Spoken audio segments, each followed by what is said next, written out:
So we're renovating our basement and we decided to install these LED pot lights. Look at how thin they are. Look at that. Is that not wild? It just snaps in place really easy. You gotta get these clips for them. And then you turn on the switch.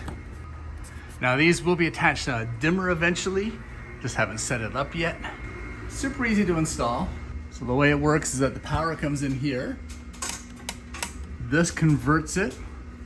This connects it, and this is where it pops in, and it just uses these little clips, and they're that flat, so they hardly take up any room at all.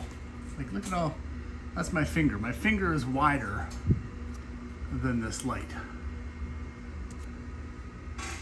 Honestly, it's the coolest thing. Yeah, these LEDs seem to be so much more effective than these old school bulbs. So once they're on a dimmer, these things will just really light up this space.